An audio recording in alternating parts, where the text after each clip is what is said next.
बात नहीं है। ये जरूर है कि ये हर तहसील लेवल पे इस तरह की तकरीबात हो रही हैं। सिंध भर में मुख्तलिफ, अभी भी हमने ये प्रोग्राम रखा है, सिर्फ एक सूबाई असेंबली के एक हल्के का प्रोग्राम रखा है, ये डिस्ट्रिक्ट का प्रोग्राम नहीं है। इस तरह मुख्तलिफ सूबाई असेंबली के हल्कों में प्रोग्राम हुए हैं। ये दुनिया की तारीख का सबसे बड़ा प्रोजेक्ट है, दुनिया की तारीख का। जब मैं ये बोल रहा हूं दुनिया की तारीख का, तो मुझे कोई भी चैलेंज कर सकता है, भाई ये क्या बोल रहा है, दुनिया की तारीख का सबसे बड़ा प्रोजेक्ट। जी, इस पूरी दुनिया में वाहिद मुल्क पाकिस्तान है। ये हमारा प्यारा वतन पाकिस्तान दुनिया का वाहिद मुल्क है, और उसका ये वाहिद सूबा सिंध है, वादी महरान है, जिसके नौजवान बच्चे ने, जिसके नौजवान लीडर ने, जब बरसातें हुई, जब सैलाब आए, और सैलाब में जो तारीखी तबाहकारियां हुई, उसमें चेयरमैन पाकिस्तान पीपुल्स पार्टी मोहतरम बिलावल भुट्टो जरदारी ने वजीर आला सिंध सैयद मुराद अली शाह साहब को यह टास्क दिया कि हर जहां मैं जा रहा हूं वहां मुझे तबाही नजर आ रही है, जिस गांव जा रहा हूं मुझे तबाही नजर आ रही है, जिस मोहल्ले जा रहा हूं मुझे तबाही नजर आ रही है, और हर जगह पानी और पानी है। लोगों के घर उजड़ गए, लोगों के घर तबाह हो गए।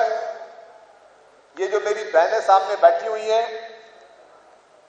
ये सब कैंपों में मुकीम थे, खैमों में मुकीम थे, या स्कूलों में मौजूद थे, या ये लोग सरकारी इमारतों में मुकीम थे कि इनके पास छत नहीं थी, इनकी जमीनें, इनके घर सारे डूब चुके थे।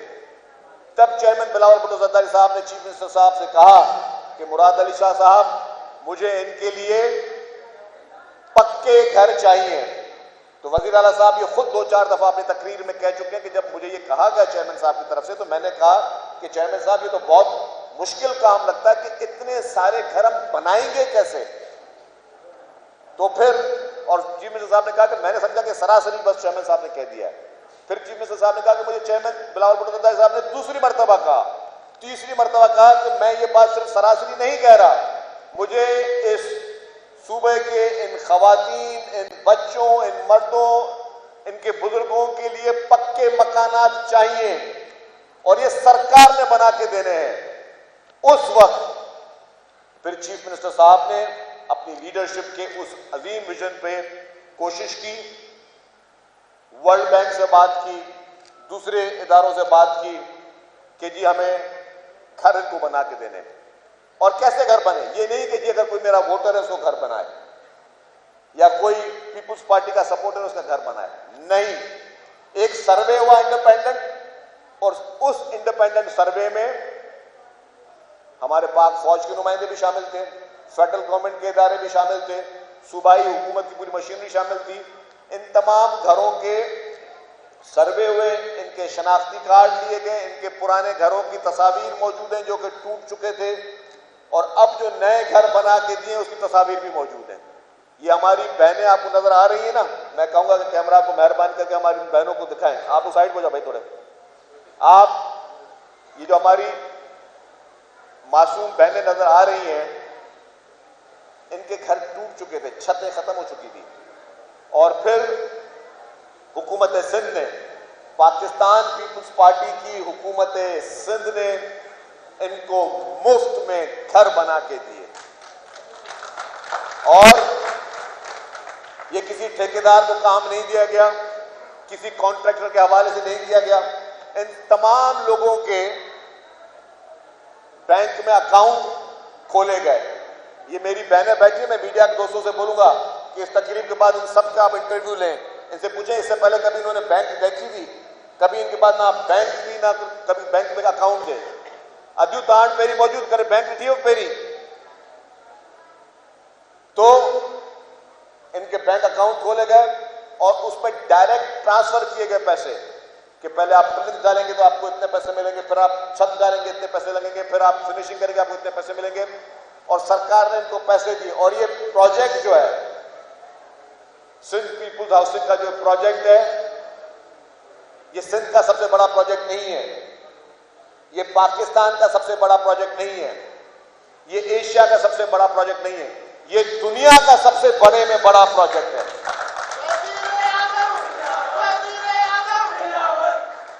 तो इससे पहले दुनिया में नेपाल में अर्थक्वेक आया था, ज़िलज़िला आया था, तो वहां हुकूमत ने 8 लाख घर बना के दिए थे, 8 लाख। और अब इस सैलाब में पाकिस्तान पीपुल्स पार्टी की हुकूमत 21 लाख घर बना के दे रही है, 21 लाख घर। और ये 21 लाख घर ऐसे नहीं है कि ये 21 लाख लोगों के लिए फायदा है। एक घर में एक आदमी नहीं रहता, एक घर में कहीं पे 5 आदमी रहते हैं, कहीं पे 8 आदमी रहते हैं, कहीं पे 10 आदमी भी रहते हैं। तो ये 21 लाख खानदानों को पाकिस्तान पीपुल्स पार्टी की हुकूमत सिंध मुफ्त में ना सिर्फ के घर बना के दे रही है, क्योंकि कहानी घर बनाने तक खत्म नहीं हो रही है, उसके बाद ये काफी हमारे मासूम लोग, गरीब लोग, मिस्कीन लोग, ये जहां पे इन्होंने घर बनाए हुए थे वो जमीन भी इनकी अपनी नहीं थी। तो फिर chairman Pakistan peoples party Bilawal Bhutto Zardari sahab ने, प्रेसिडेंट आसिफ अली जरदारी साहब ने कहा चीफ मिनिस्टर साहब को कि कोई भी जमीन इनकी हो, भले सरकारी जमीनों पे ये थे, लेकिन अब मुझे इनको इस घर के मालिकाना हुकूक भी देने हैं ताकि ये उसके मालिक बन जाएं जहां पे इन्होंने घर बनाया है। तो फिर इनको मालिकाना हुकूक दिए गए। और अभी भी ये बात जहां पे खत्म नहीं हुई, फिर चेयरमैन साहब ने कहा कि मालिकाना हुकूक भी मुझे उस घर की जो सबसे बड़ी खातून है उसके नाम पर चाहिए। तो जो भी ये खवातीन है, इनके शोहर के नाम पर, बेटे के नाम पर, बाप के नाम पर मालिकाना हुकूक नहीं दिए गए, इनकी खवातीन के नाम पर मालिकाना हुकूक पाकिस्तान पीपुल्स पार्टी की सिंध हुकूमत दे रही है। तो मेरे भाइयों, ये छोटी बात नहीं है, कहने को बहुत आसान है। और लोग कहते भी है ना जी कि मवाज़ने करते हैं, मवाज़ने कि जी यार पीपुल्स पार्टी ने क्या किया। अल्हम्दुलिल्लाह मैं ये कहता हूं, पहले भी अभी भी कह रहे हैं कि जो पाकिस्तान पीपुल्स पार्टी ने किया वो आज तक किसी ने नहीं किया। और हम तो कह रहे हैं जी कि हमारा मुकाबले के लिए किसी को आना है, आए करे। कि दुनिया की तारीख का सबसे बड़ा हाउसिंग प्रोजेक्ट जिसको Guinness book of world record में भी लिखा जाएगा, वो अगर बना है तो हम इस पूरी दुनिया के नक्शे में पाकिस्तान ने बना है। और पाकिस्तान में सूबा सिंध में बना है, और सूबा सिंध में किसी और ने नहीं, पाकिस्तान पीपुल्स पार्टी की अवामी हुकूमत ये प्रोजेक्ट कर रही है। इसी तरीके से हेल्थ सेक्टर में भी मैं कहता हूं कि जिस तरीके से पाकिस्तान पीपुल्स पार्टी की सिंध हुकूमत ने हेल्थ सेक्टर में जो प्रोजेक्ट्स किए हैं, वो पूरे पाकिस्तान में कोई उसकी मिसाल नहीं मिलती। पूरे पाकिस्तान में कोई एक ऐसा सूबा नहीं है जो इसकी मिसाल दे सके कि इस तरीके से हेल्थ सेक्टर में काम हो रहा है। और हमने हर उस इशू को रेज किया है जहां पे पब्लिक की लिए बेहतरी हो सके।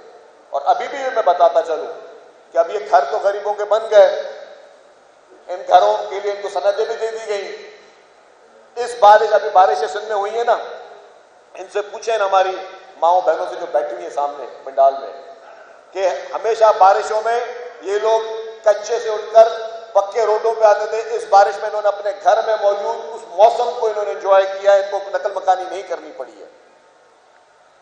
इसी तरीके से मैंने कहा कि हर सेक्टर में पाकिस्तान पीपुल्स पार्टी की हुकूमत सिंध ने फोकस किया हुआ है, काम कर रहे हैं। और अब जो एक और नया प्लान है जिसमें चेयरमैन साहब ने नासिर हुसैन शाह साहब को ये जिम्मेदारी दी है कि इन गरीबों के घरों में, ये तो बेचारे आजकल बिजली इतनी महंगी हो गई है, और सिंध में तो जो माशाल्लाह वफाकी हुकूमत की हमेशा मेहरबानी रही है कि बिजली तो है ही नहीं, ना हैस्को के पास बिजली है, ना के इलेक्ट्रिक के पास बिजली है, और सेप्को के पास बिजली नहीं है।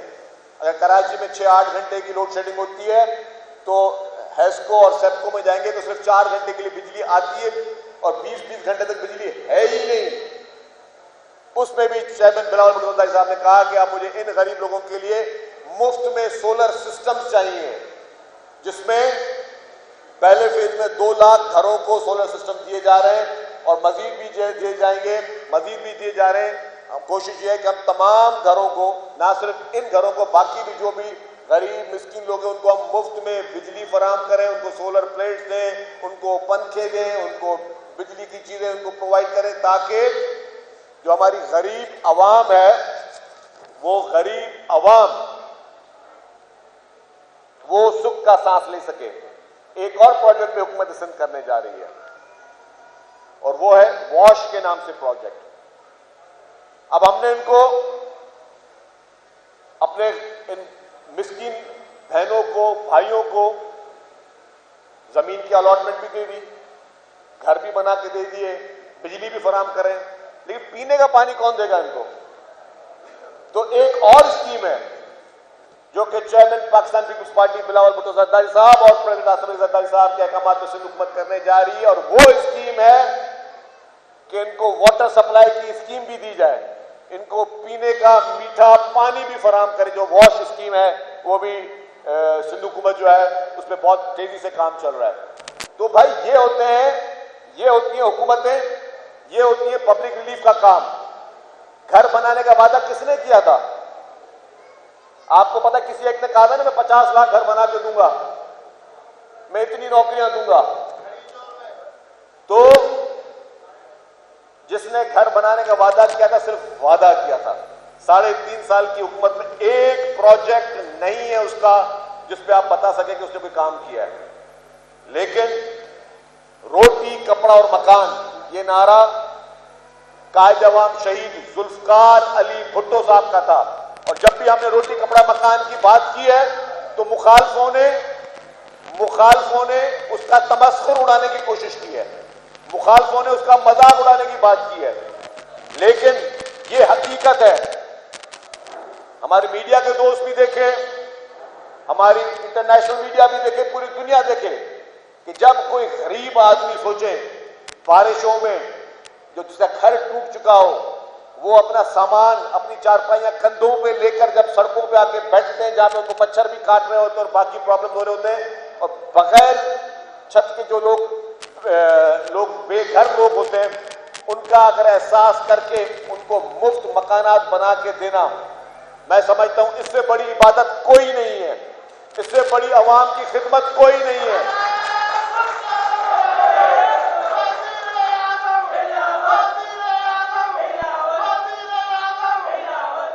इससे बड़ी खिदमत कोई नहीं है। आप भले मोटरवे बना लो, आप कोई और स्कीम दे दो, जब तक आप जेन्युइनली गरीब और मिस्कीन लोगों को, जिनके सारे सर्वेस के बाद प्योरली मेरिट पे उनको पक्के मकानात बना के दे रहे हो, इससे बड़ी खिदमत दुनिया में कोई नहीं है, इससे बड़ी कोई इबादत नहीं है। और मैं समझता हूं कि ये सारे काम पाकिस्तान पीपुल्स पार्टी की हुकूमत करे, जिसने अपने नारे पे कायम है रोटी, कपड़ा और मकान, जिसमें रोजगार भी लोगों को दे रहे हैं, लोगों को मकान भी दे रहे हैं, लोगों को मुफ्त में जमीन भी दे रहे हैं, और उन लोगों के लिए सेहत की मुफ्त में बेहतरीन सहूलियात भी सिर्फ और सिर्फ अगर कोई दे रहा है तो वो पाकिस्तान पीपुल्स पार्टी की हुकूमत सिंध दे रही है। बाकी जो कंपटीशन जो दोस्त करते हैं या बाकी लोग जो पॉलिटिकल पार्टीज कर रही हैं, उनको बता दें कि जी उनके सूबे में कोई मुझे एक हॉस्पिटल बता दें जहां पे इतना बेहतरीन मुफ्त इलाज होता हो।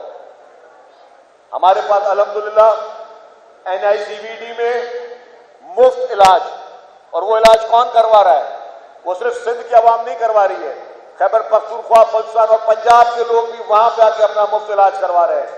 इसी तरीके से हमारे पास चिल्ड्रन हॉस्पिटल्स, अभी आपने देखा कि आसफा भुट्टो जरदारी साहबा ने हॉस्पिटल्स विजिट किए, state of the art hospitals. Chief minister साहब ने कल एक हॉस्पिटल का इफ्तिताह किया, state of the art hospital. तो ये सारे विजिट्स, ये सारी चीजें, ये सारे हॉस्पिटल की facilities state of the art है। और उसके बाद जो हमारा साइबर नाइफ है जो कैंसर का इलाज करता है, पूरी दुनिया में 11 साइबरनाइज के हॉस्पिटल है, पूरी दुनिया में 11 हॉस्पिटल, पूरी इतनी बड़ी दुनिया सिर्फ 11 हॉस्पिटल है, लेकिन वाहिद हॉस्पिटल सूबा सिंध में है जो उसका मुफ्त इलाज कराती है। बाकी जगहों पे 50-50 हजार डॉलर और लाख $3 करोड़ रुपए में इलाज होता है, और आपके हमारे सूबे में, आपके हमारे मुल्क में मुफ्त इलाज होता है। तो यही है अवाम की खिदमत, यही है अवाम के लिए जो बंदा कर सकता है, और ये हुकूमतों का काम है। जितने भी हमें काम हम लोग बता रहे हैं, ये तो हमने एहसान नहीं किया है। पाकिस्तान पीपुल्स पार्टी इसको अपना एहसान नहीं समझती। पाकिस्तान पीपुल्स पार्टी इसको कोई ये नहीं समझती कि हमने किसी के ऊपर का एहसान किया है। ये हमारा फर्ज है। लोग आपको इसलिए चुनते हैं कि आप उनके लिए वेलफेयर कर सकें, उनकी खिदमत कर सकें, और वो खिदमत सिर्फ और सिर्फ अगर किसी ने की है तो वो पाकिस्तान पीपुल्स पार्टी ने की है।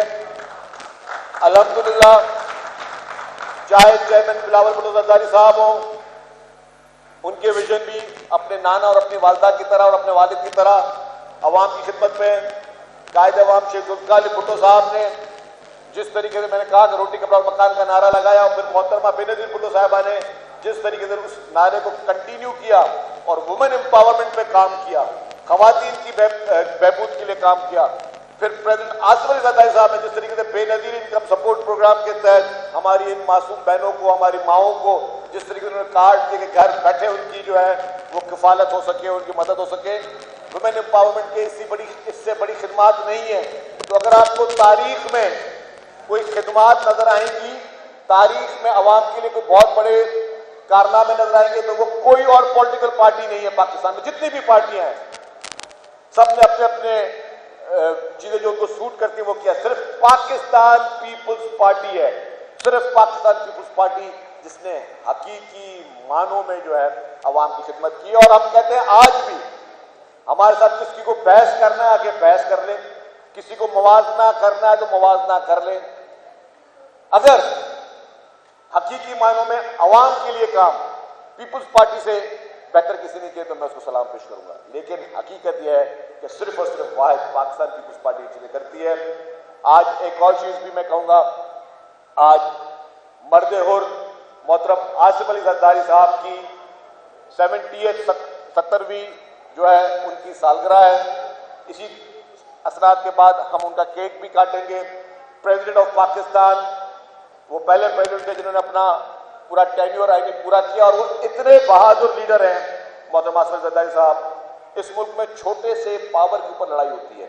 अभी हमारे काउंसलर हैं यहाँ पे बैठे ना, यहाँ पे काउंसलर को बोले कि यार तुम यूसी चेयरमैन का पावर कोई देगा? यूसी चेयरमैन काउंसलर को नहीं देगा। इसी तरीके से टाउन चेयरमैन का भी पावर अपने यूसी को देगा? नहीं देगा। जब सदर पाकिस्तान आसिफ अली ज़रदारी साहब पहली दफा सदर बने, उन्होंने अपने तमाम पावर्स पार्लियामेंट को दिए, पार्लियामेंट को मजबूत किया, और वो पावर्स जिसके लिए लोग मरने मारने को तैयार है, उन्होंने कहा कि नहीं, मुझे मजबूत ना करो, इस कुर्सी को मजबूत ना करो, अवाम की मुंतखब असेंबली पार्लियामेंट को मजबूत करो। और फिर जिस तरीके से सीपेक के खालिद मोहतरम आसिफ अली ज़रदारी साहब, जिस तरह उन्होंने सीपेक पे डाल के सीपेक को और इस कौम के ऊपर जो है एक इकोनॉमिक तरीके से दूरंदेशी के उन्होंने फैसले किए। फिर 18वीं आईनी तरमीम के खालिद मोहतरम आसिफ अली ज़रदारी साहब, जिनके 18वीं तरमीम के बाद सूबाई खुद मुख्तारी मिली, सरहद सूबे का नाम खैबर पख्तूनख्वा हुआ, आगाज हुकूक बलूचिस्तान उन्होंने शुरू किया, और बलोचों को, हमारे भाइयों के लिए कोशिश की कि उनके जो ग्रीवेंसेस हैं वो दूर हो। उन्होंने अनकंडीशनल माफिया, जो कि उनके दौर की कसूर नहीं, तो उस पर भी बलूचिस्तान के लोगों के साथ अनकंडीशनल उन्होंने अपोलॉजी की बात की कि भाई हम क्या चाहते हैं कि आपके साथ जो जख्म हम उनको भरें। फिर प्रेसिडेंट आसिफ अली ज़रदारी साहब ने जो NFC अवार्ड दिया, जिससे जो हमारे सूबों के दरमियान एक हमेशा एक खलिशें थी, वो ठीक हुई। और उसके बाद बेनज़ीर इनकम सपोर्ट प्रोग्राम, और उसके बाद प्रेसिडेंट आसिफ अली ज़रदारी साहब ने जिस तरीके से जो शनाख्ती कार्ड आपके थे, वो पहले मैनुअल शनाख्ती कार्ड होते थे, वो शनाख्ती कार्ड कंप्यूटराइज डिजिटलाइज मोहतरम आसिफ अली ज़रदारी साहब ने, जिस वजह से एक आदमी के 3-3 शनाख्ती कार्ड होते थे। और इलेक्शनों में क्या होता था, आपको पता था क्या होता था? इलेक्शनों में एक एक कार्ड पे आपने 10-10 वोट दे दिए, ये सारे कंप्यूटराइज कराना, दूरदर्शी जो उनकी थी, और जो BISP का प्रोग्राम था वो सिर्फ उसका मकसद ये नहीं था कि सिर्फ हमारे गरीब माओ बहनों को पैसे मिले, उनका साथ कि जी गवर्नमेंट के पास वो डेटा आए कि जी गुर्बत की लकीर के नीचे कितने लोग आपके मुल्क में रह रहे हैं। हुक्मरान सिर्फ वो हुक्मरान नहीं जो सिर्फ खुद बैठा रहे और पता नहीं चलते कि मेरी आवाम, मेरी राया किस मरहलों से गुजर रही है। उस डेटा के बाद अब जो सब्सिडीज होती है, जो कभी फ्लड्स में, कभी कुदरती आफतों में, या जब कभी गंदुम की शॉर्टेज होती है या रमजान में जो पैकेजेस होते हैं, तो वो भी डेटा वही इस्तेमाल होता है जो कि प्रेसिडेंट आसिफ अली जरदारी साहब ने जो सर्वेज करवा के और वो सारी चीजें की। तो मैं समझता हूँ, और ये वो वाहिद लीडर है, जब अमेरिका गए प्रेसिडेंट आसिफ अली जरदारी साहब, तो इन्होंने वहां नारा लगाया कि I don't want trade, I don't want aid, I want trade. मैं कर्जा लेने नहीं, मैं कारोबार करना चाहता हूं कि हमारा मुल्क आपके मुल्क के साथ कारोबार करे, ताकि कारोबार होगा तो मईशत बेहतर होगी, मईशत बेहतर होगी तो जो है चीजें बेहतर होंगी, मुल्क के लोगों के हालात बेहतर होंगे। और आज हम सब बैठे हैं, 2200-2300 रुपए गंदुम का रेट चल रहा है। आप किसानों के बेल्ट में बैठे हुए हैं, 2200-2300 रुपए गंदुम का रेट चल रहा है। जब पाकिस्तान पीपुल्स पार्टी की हुकूमत 2008 में आई, उससे पहले पाकिस्तान गंदुम हमेशा जो है वो इंपोर्ट करता था। जैसे ही मोहतरम आसिफ अली जरदारी साहब आए तो पाकिस्तान गंदुम एक्सपोर्ट करना शुरू किया। पाकिस्तान ने गंदुम को एक्सपोर्ट करना शुरू किया तो पाकिस्तान की मईशत बेहतर हुई। और आज भी हम क्या कर रहे हैं? आज हम ये कर रहे हैं कि चले आपके पास IMF की शराइत आई है, जो कुछ भी आया, अब उस पर आप अपने किसान को सब्सिडी देने के लिए तैयार नहीं है। आप अपने किसान को सब्सिडी देने के लिए तैयार नहीं है, आप उसको 4000 रुपए देने के लिए तैयार नहीं है। लेकिन वो किसान जो कि यूक्रेन में गंदुम उगा रहा है, उसको सब्सिडी दे रहे हैं आप। यूक्रेन से आप 9000 रुपए की गंदुम मंगा रहे हैं, अपने किसान से आप 4000 में खरीदने के लिए तैयार नहीं है। और वो जो बाहर से गंदुम आती है, वो गंदुम खाने के लायक भी नहीं होती, उसको हम मिक्स करके अपनी गंदुम में मिला के फिर उसको जो हम यूज करते हैं। तो जब पीपुल्स पार्टी की वफाक में हुकूमत थी तो बड़ी स्ट्रॉन्ग और क्लियर पॉलिसीज थी। पीपुल्स पार्टी की जब वफाक में हुकूमत थी तब एग्रीकल्चर सेक्टर को बूस्ट मिला। और एग्रीकल्चर सेक्टर का मकसद जमींदारों को बूस्ट नहीं बात कर रहे हैं, हम आपकी मेजॉरिटी जो किसान है, जो मेरी बहनें बैठी हैं, इसमें आधे से ज्यादा हमारी बहनें जो है वो किसान है। आप देख लें यहाँ पे इन चेहरों को, ये खुद काश्तकारियां करती है। तो अगर आप एग्रीकल्चर के लिए अच्छी पॉलिसी बनाओगे जिससे यहाँ के किसानों को फायदा होगा तो आपकी इकॉनमी बेहतर होगी। हम अपने जो वो लोग जो मेहनत करते हैं, मुशक्कत करते हैं, उनके लिए ऐसी पॉलिसी बनाएं जिससे वो लोग इंकरेज हों। तो वो भी क्रेडिट प्रेसिडेंट आसिफ अली जरदारी साहब को जाता है कि जिस तरीके से उन्होंने इस तरह की पॉलिसीज बनाई कि एग्रीकल्चर सेक्टर को, जो हम आपके मुल्क की मईशत की जो रीढ़ की हड्डी है, उसको स्ट्रॉन्ग करे। तो अल्लाह ताला मोहतरम आसिफ अली जरदारी साहब को लंबी उम्र अता फरमाए, बड़ी सेहत दे। वो हम सबके लीडर हैं। पाकिस्तान में मैं समझता हूँ मुफाहमत का बादशाह उनको कहा जाता है। जिस तरीके से बदतरीन दुश्मनों को भी उन्होंने हमेशा माफ किया है। प्रेसिडेंट आसिफ अली जरदारी साहब के उस दौर में एक भी पॉलिटिकल प्रिजनर 2008 से 2013 में नहीं था। तो हमेशा उन्होंने फराख दिली के साथ सियासत की है। एक पाकिस्तान के लिए एक बहुत बड़ा नाम है। पाकिस्तान के लिए प्रेसिडेंट आसिफ अली जरदारी साहब एक बहुत बड़े लीडर हैं। हम उनके लिए भी दुआ गो हैं और उनकी सालगिरह पे मैं आप सबको मुबारकबाद पेश करता हूं और आप लोगों का बहुत बहुत शुक्रिया। पाकिस्तान जिंदाबाद।